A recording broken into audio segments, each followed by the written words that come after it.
আগের এপিসোডে তোমাদের সাথে শেয়ার করেছি তুলিন থেকে সকাল সকাল বেরিয়ে আমরা মুরগুমা ড্যাম, ওকাম্বুরু ভিউ পয়েন্ট আর অফ রোড জার্নি শুরু করেছিলাম, যেখানে একদম গভীর জঙ্গলের মধ্যে দিয়ে আমরা গেছি, অনেক আদিবাসী গ্রাম দেখেছি, পলাশ বন দেখেছি, আরো নানান রকম অভিজ্ঞতা তোমাদের সাথে শেয়ার করেছি। যারা ওই এপিসোডটা মিস করে গেছো অবশ্যই কিন্তু দেখে নিও, ডেসক্রিপশনে আমি লিংক দিয়ে রাখবো। পাহাড়ের উপর কাঁচা পাকা আঁকাবাঁকা রাস্তা পের হয়ে আমরা চলে এসেছিলাম আপার ড্যামে। সেখানে কিছুক্ষণ সময় কাটিয়ে নিয়ে লোয়ার ড্যাম দেখে এখন আমরা নিচের দিকে নামছি। এখন বাজে 2:30, লাঞ্চ করে নিয়ে আবার আমরা ঘুরু ঘুরু করবো। আর কোথায় যাব দেখতে থাকো।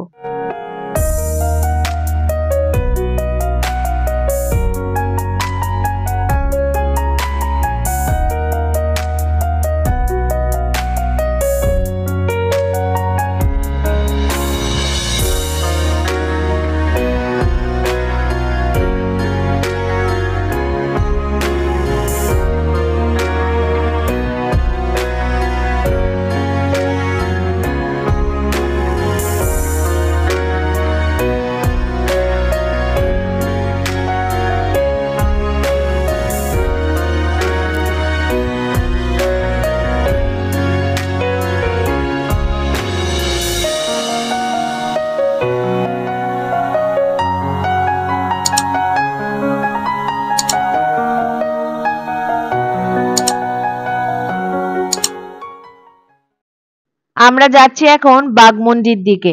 আর এই রাস্তাটা আমার আর হীরকের কাছে খুবই চেনা পরিচিত। 10 বছর আগে এখানেই আমরা ছিলাম, মাসি, মেশো, মৌ, মোম, পাহাড়িদা, আমরা সবাই মিলে এসেছিলাম আর খুব এনজয় করেছিলাম। তাই বারবার খুব মনে পড়ছে সেই সব দিনের কথা। যাই হোক, এখন খাবারের হোটেল খুঁজি। লাঞ্চ টাইম পেরিয়ে যাওয়ায় প্রায় সব হোটেলই বন্ধ।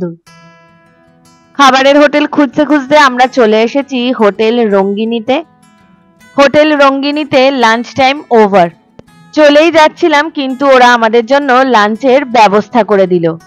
আর এই যে আমাদের লাঞ্চ থালি, লাঞ্চে রয়েছে ভাত, আলু পোস্ত, পেঁপের তরকারি আর পাতলা করে মুসুরির ডাল। আর এর সাথে আমরা নিয়েছি অমলেট, শেষ পাতে টমেটোর চাটনি, পাঁপড় আর এই যে টক দই, যেটা পেয়ে আমি আর ঐশী খুব খুশি। খাওয়া দাওয়া সেরে নিয়ে আবার আমরা রওনা হলাম। আর এখন যেখানে যেখানে যাব সেখানে যাওয়ার জন্য এই চড়িদা গ্রামের ওপর দিয়েই যেতে হবে। তাই হীরককে বললাম গাড়িটা একটু দাঁড় করাও, ও মৈশীকে নিয়ে এখানে একবার ঘুরেই নি। যদিও এখন দুপুরবেলা বেশ কিছু দোকানপাটই বন্ধ রয়েছে, তবে সামনের দিকে অনেক দোকান খোলাও রয়েছে।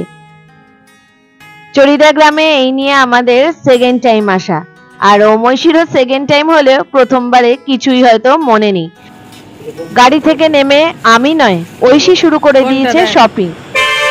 আর এটা গ্রিনটা বেশি, এটা নে। ঐশীর এটা খুব পছন্দ হয়েছে আর ঐশী নাচের স্যারের জন্য নিচ্ছে। আমিও একটু ঘুরে ঘুরে দেখছি, ছোট ছোট মুখোশগুলো খুব পছন্দ হয়েছে, তো ওগুলোই নেবো ভাবছি সবার জন্য। চড়িদা গ্রাম ঘুরতে ঘুরতে নানান রকম মুখোশ দেখতে দেখতে আমি আর হীরক এই আলোচনাই করছিলাম যে যখন 10 বছর আগে পুজোর সময় এসেছিলাম, দশমীর দিন আমরা রাত্রিবেলা ছৌ নাচ দেখেছিলাম গ্রামের একটা মেলাতে। সেই এক্সপিরিয়েন্সটা একদমই আমাদের অন্যরকম ছিল। কিছুজন মাটিতে, কিছুজন চেয়ারে বসে সেই নাচ দেখেছিলাম আর রাবণ বধ কাহিনী হয়েছিল। চড়িদা গ্রাম একটু ঘুরে দেখলাম। আমি এবার যেগুলো নেব ভাবছি সেগুলো নিয়ে নি। আমি এইগুলো নিচ্ছি। বুঝলেন কথাটা? কাগজ, কাপড় আর হালকা মাটিটা রয়েছে, আর এই বড় যেটা মেন মাটিটা সেটা পিছন থেকে বার করি। চড়িদা গ্রাম থেকে বেরোতে একটু দেরি হয়ে গেল, তোমরা তো দেখছিলেই, ওগুলো ওরা কমপ্লিট করে দিচ্ছিল আমাদের। এখন আমরা যেসব জায়গা ঘুরবো হীরকের লিস্টে আর কি যেগুলো রয়েছে, তো মহেশ্বর বলছে কিছু কিছু জায়গা রাস্তার উপরেই পড়বে, সেগুলো তোমরা যেতে যেতেই দেখতে পেয়ে যাবে।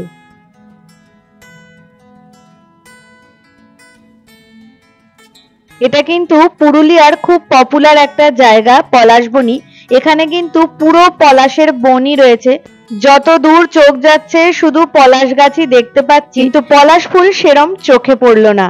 মহেশ্বর বলছে যারা পুরুলিয়ায় পলাশ দেখতে আসে তারা এই জায়গাটাতেই মেনলি পলাশ ফুলের জন্য ঘুরে বেড়ায়, কিন্তু তোমাদের প্ল্যানটা একদমই অন্যরকম থাকায় তোমরা যে আদিবাসী গ্রামে গভীর জঙ্গলে ঘুরলে ওখানের পলাশ যা দেখলে সেটাই এখনো অবধি বেস্ট। সত্যিই তাই। তবে আমরা মহেশ্বরকে অনেক অনেক ধন্যবাদ জানাবো। আমরা কিরম ভাবে ঘুরতে চাই, কি দেখতে চাই সেটা বুঝে মহেশ্বরও যে গাইড করেছে, তার জন্যই কিন্তু আমরা এত সুন্দরভাবে গভীর জঙ্গল আদিবাসী গ্রাম ঘুরেছি। আর গভীর জঙ্গলে দু চোখ ভরে পলাশের শেষ সময়ে পলাশ ফুলের সৌন্দর্য উপভোগ করেছি। এই জায়গাটাও কিন্তু পলাশ ফুলের জন্য খুবই জনপ্রিয়। আর তোমরা দেখতেই পাচ্ছ অল্প বিস্তর দুদিকে পলাশ গাছ রয়েছে। তবে একটা কথা বলতেই হবে, পলাশ ছাড়াও এই রাস্তাটার সৌন্দর্যটা কিন্তু একদমই আলাদা। এই রাস্তাটা হচ্ছে ঝালদা বাগমুন্ডি রোড। এই রাস্তা দিয়ে যাওয়ার প্ল্যানই হীরকের লিস্টে ছিল। আর এই জায়গাগুলোর নাম আমি তো কখনো শুনিনি, দাঁড়াও তোমাদের জেনে জানাচ্ছি। এটাও কিন্তু একটা জঙ্গল, আর এখানের বোর্ডে দেখে বুঝলাম যে এখান দিয়ে হাতি চলাচল করে। চলো যেতে যেতে জায়গাগুলোর নাম তোমাদেরকে বলি। তোমরা হয়তো অনেকেই এই নাম শুনে থাকবে।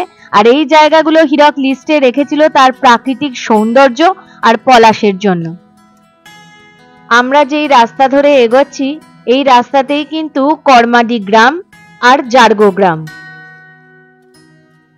অনেকক্ষণ থেকে গাড়িতে বসে বাইরের প্রাকৃতিক সৌন্দর্য উপভোগ করছি, কিন্তু সুযোগ খুঁজছিলাম কোথাও একটু নেমে দু চোখ ভরে প্রকৃতির এই সৌন্দর্যকে উপভোগ করব। তাই গাড়ি দাঁড় করিয়ে আমরা নেমে পড়লাম। আর দেখো এটা পলাশের বীজ। এটা এটা অনেকেই জানে না, শুধু ফুলটাই জানে। এটা কি এই পাতাটার মধ্যে হয়? হ্যাঁ, পাতাটার মধ্যে, এখানে ভেতরে আছে। এইগুলো কি পাতাই তো? হ্যাঁ, পাতাটা এই যে পাতা না, এটা বীজ। পাতাটা বীজ। পাতাটা তো পাতাটা তো হ্যাঁ ওই লম্বা, এটা বীজ। ও ওই যে সবুজ সবুজ ওইগুলো হচ্ছে বীজ। ওইটাই ও বলছে না, বীজ এসে গেছে। হ্যাঁ, হ্যাঁ।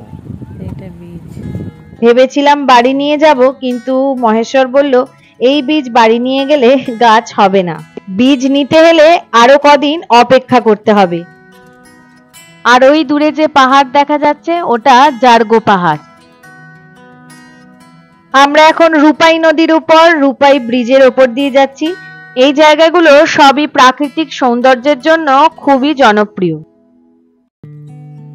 আর ওই দূরে দেখো শিকরা পাহাড় পুরো দেখা যাচ্ছে। আর এটা হলো বানসা পাহাড়ের পিছনের দিকটা। আমরা এখন যে রাস্তা দিয়ে যাচ্ছি এটা ঠিক ইছাক গ্রামের আগে। এখানেও কিন্তু চারিদিকে পলাশ গাছ, এটাও একটা পলাশ বন। প্রাকৃতিক সৌন্দর্য পুরুলিয়ার সব জায়গাতেই রয়েছে, কিন্তু যদি পলাশের সৌন্দর্য দেখতে চাও আমি বারবারই বলবো তোমাদের ঝালদা সার্কিটে আসতেই হবে। আমরা এখন যাচ্ছি সত্য মেলা প্রাঙ্গণ। আর যাওয়ার পথেই ওই যে দূরে সাদা বাড়িটা দেখা যাচ্ছে এটা হলো লাক্ষা কুটির। অনেক আগে জঙ্গল থেকে এখানেই লাক্ষা এনে গালা তৈরি করা হতো। এই শিল্প এখন প্রায় এখানে বন্ধই। তবে জানা গেছে পুরুলিয়ার বলরামপুরে এই লাক্ষা শিল্পকে আবার বাঁচিয়ে তোলার জন্য সবাই উদ্যোগ নিয়েছে। সত্যমেলা প্রাঙ্গণের আমরা খুব কাছাকাছি। আর এই রাস্তাটা চারিদিকেও কিন্তু পলাশ।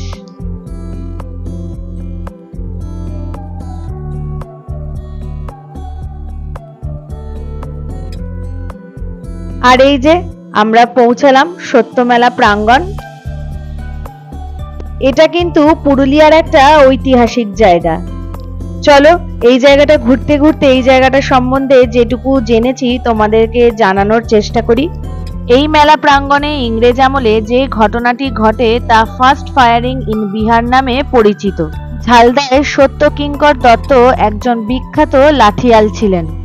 ইংরেজদের অত্যাচার সহ্য করতে না পেরে 1928 সালে গোকুলনগর এক পলাশের জঙ্গলে কালী মূর্তি তৈরি করে তিনি সব যুবকদের লাঠি প্রশিক্ষণ দিতে শুরু করেন।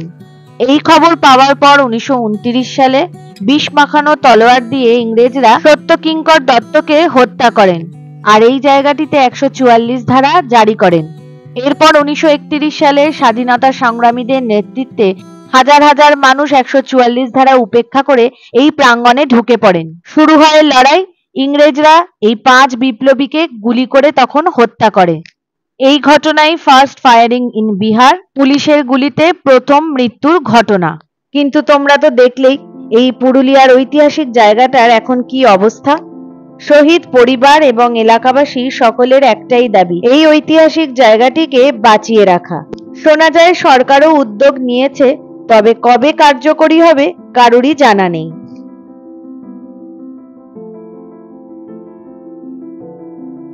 সূর্যাস্তের সময় প্রায় হয়েই এলো, আর এখান থেকে সূর্যাস্ত খুব ভালোই দেখা যাবে। তবে এখন আমাদের আরো একটা জায়গায় যেতে হবে, তাই এখানে আর এখন দাঁড়াচ্ছি না, আমরা বেরিয়ে পড়লাম আমাদের পরবর্তী গন্তব্যের দিকে।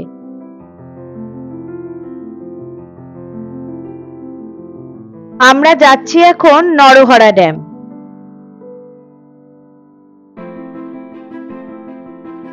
আমরা তো সত্যমেলা প্রাঙ্গণ থেকে যাচ্ছি। ঝালদা থেকে এই ড্যামের দূরত্ব কিন্তু 4 কিলোমিটার। তবে এই ড্যামের রাস্তাটাও কিন্তু একদম গ্রামের মধ্যে দিয়ে, আর দেখতেই পাচ্ছ কোথাও কোথাও মাটির রাস্তা, আবার কোথাও পাকা রাস্তা।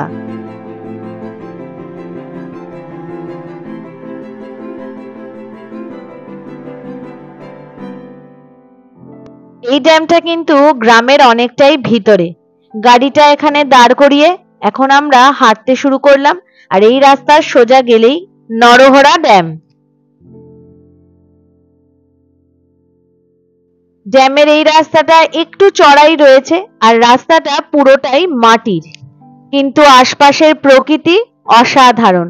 শান্ত নিরিবিলি পরিবেশ, চারিদিকে সবুজ, পলাশ গাছের সাথে সাথে নানান জংলি ফুলের গাছও রয়েছে, আর চারিদিক থেকে নানান রকম পাখির ডাক শোনা যাচ্ছে। আর এই দেখো 5 মিনিট হাঁটা পথ, তারপরেই আমরা এসে পৌঁছালাম নরহরা ড্যামে।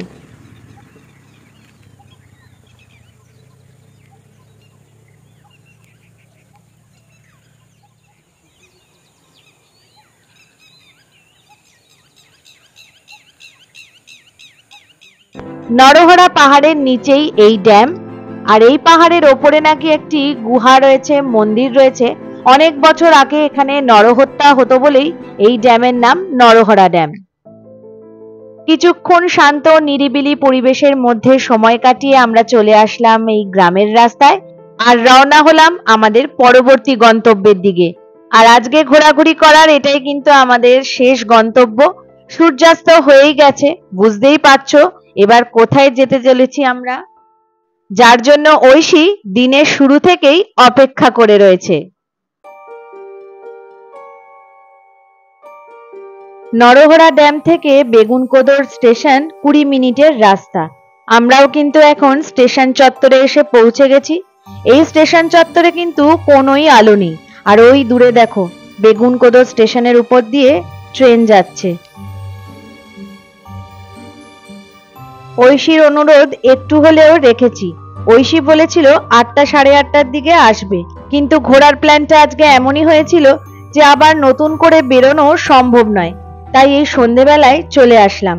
স্টেশনের এই জায়গাটায় একটুখানি আলো রয়েছে, আর অনেক অনেক বছর পর এই স্টেশনটা আবার নতুন করে নির্মাণ করা হচ্ছে। অন্ধকারে মোবাইলের আলো জ্বালিয়ে কিন্তু আমরা একটু স্টেশনের এদিক ওদিক হাঁটাহাঁটি করলাম। আর অন্ধকারে তো কিছুই শুট করা যাচ্ছে না, তাই কয়েকটা ছবি তোমাদের সাথে শেয়ার করলাম, আর সবার শেষে 2 ভূতের ছবিও শেয়ার করলাম। ভূতের দেখা তো ঐশী পেল না, কিন্তু জানো তো এই রাস্তা থেকে মেন রোডে যেতে আমরা পথ হারিয়ে ফেলছিলাম বারবার।